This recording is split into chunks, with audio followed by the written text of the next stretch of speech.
The general and the spirit-hidden fire of man. He was born with iron in his bones. From the earliest memory, the world told him that a man is measured by what he can command armies, fear, silence. Discipline was hammered into him like a blade on an anvil. Rise before dawn, eat only what fuels, speak only what cuts. Hunger was allowed, but never indulgence. Restraint was the whetstone of his soul.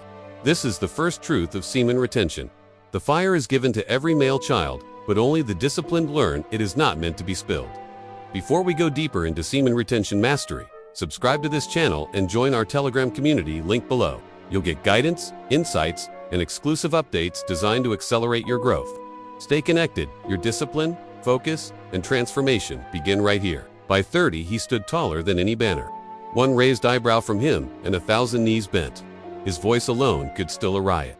Yet inside the fortress of his chest, something nameless ate something that no victory ever filled. The retained seed, transmuted into subtle electricity, had made him formidable, but it had also made him lonely. The higher the charge, the deeper the polarity seeks its opposite. One night, the tent flaps did not move, yet the air thickened like honey. She stepped out of nowhere, bare feet on cold sand. Moonlight caught in her hair. She was not a woman of flesh. She was the archetype of every midnight urge made visible. Her scent was the memory of every almost surrender, and she spoke directly to the ache he had never named. "I am softness," she whispered, lips barely parting. "You are steel. Enter me and know yourself as man." Those 11 words struck the exact wound. All his life he had proven manhood through conquest, through denial, through distance. He promised proof through merging, through release, through the oldest lie, that a man becomes whole by giving himself away. He reached for her. The first time is always sacred in its betrayal. The moment the seed leaves the body, the ancient circuitry is complete. Tension collapses. The magnetic field collapses. The king becomes beggar. He did not understand yet that the spirit was never offering union. She was offering drainage, disguised as communion. For 7 nights he returned. Each dawn, he told himself, it was the last. Each dusk, the promise felt thinner. On the training ground, his sword felt heavier, as if forged of lead. A boy of 19 parried him aside like a child pushing a door. The generals exchanged glances. The retained essence, once rocket fuel, had been siphoned into the ether. In council, his thoughts drifted to the scent of her skin. Decisions that once rang like iron now dissolved into fog. The same vitality that had made his presence unbearable to weaker men was leaking out through fantasy and friction. This is the cruel mathematics of semen retention. Lose the essence once, and the body scrambles to replace it for 40 days. Lose it nightly, and the laboratory shuts down in despair. The battlefield delivered the final verdict. Where once his war cry ignited blood, now it fell flat. Men looked to him and saw hesitation wearing armor. Banners slipped from nervous hands. In the chaos, he heard her laughter inside his skull, soft, maternal, lethal. The army broke. The man who had never knelt now knelt in the dusted defeat, tasting shame for the first time. Exile is the ancient consequence. Samson shorn, Hercules spinning wool, Arthur wounded in the groin. Every tradition records it. When a man betrays the custody of his seed, the kingdom falls. He wandered, cloak torn, beard matted, the once terrible name now spoken only in pity. The fire that had animated 10,000 soldiers was guttering inside a single broken body. Yet embers, remember, they were once forests. Somewhere in the wasteland of his ruin, memory surfaced. An old soldier's tale of an altar beyond the frontier where broken men knelt and rose remade. He seized the rumor like a drowning man seizes driftwood. Hope, even false hope, is still motion. The journey stripped him layer by layer. Sug cracked his lips. Frost bit his bones.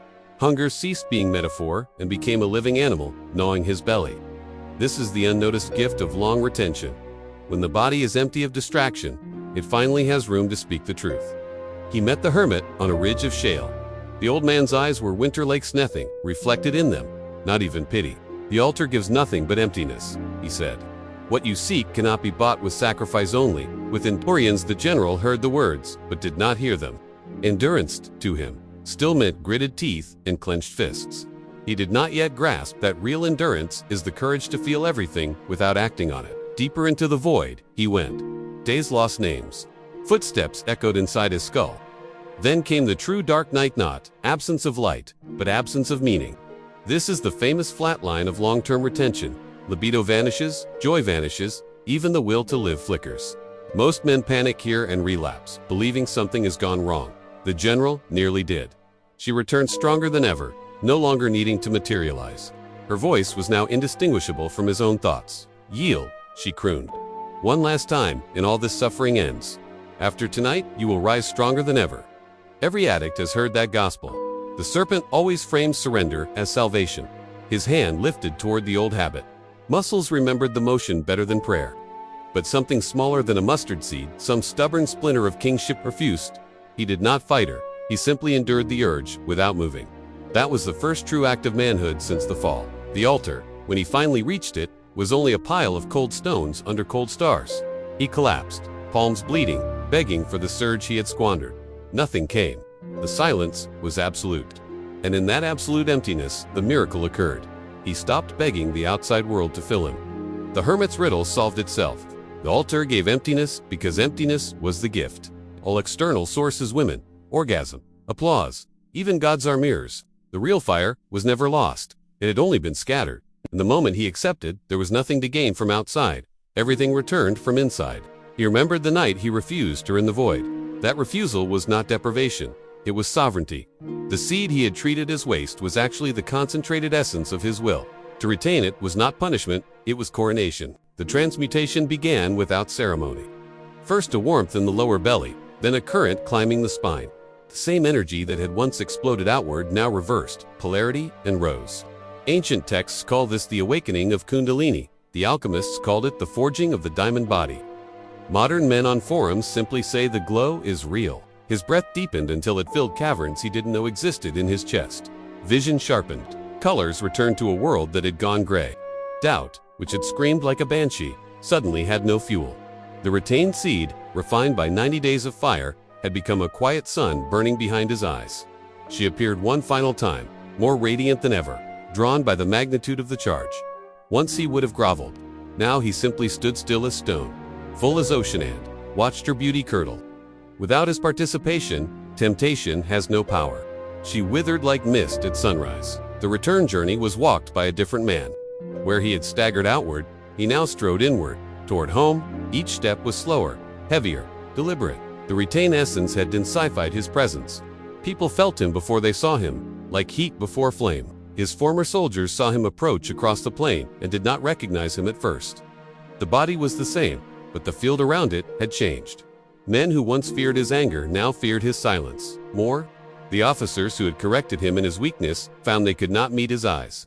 Charisma is simply transmuted sexual energy that no longer leaks. He spoke little. Words were no longer needed as proof. When he finally addressed a legion, his voice carried the timbre of contained thunder. Men wept, without knowing why. The same fire that had once been spilled in dark tents now lit 10,000 souls from within one man's unbroken frame. This is the open secret of every great man history remembers. Julius Caesar, Nikola Tesla, Miyamoto, Musashi, the Buddha himself, they all practiced some form of radical retention, whether conscious or instinctive. The biographies hide it behind euphemisms: ascetic, celibate, focused, because society is terrified of what happens when men discover the true source of power. The path is not easy. The first 30 days are mechanical white-knuckling against habit. Days 30 to 90 are war flatline despair, the spirit returning in ever more seductive forms. Day 90 is the hinge. If a man can endure the void without relapse, the transmutation begins in earnest. By day 180, the change is visible in the bones of the face. By day 365, he is no longer entirely the same species. The benefits are not mystical fluff. Measured testosterone recesses 45 to 150% after 7 days of retention, then stabilizes higher. Dopamine receptors upregulate, myelin thickens along pathways of will. Skin clears, posture straightens, voice drops an octave. Women feel it across rooms and cannot explain the pull. Other men feel it and either bow or flee.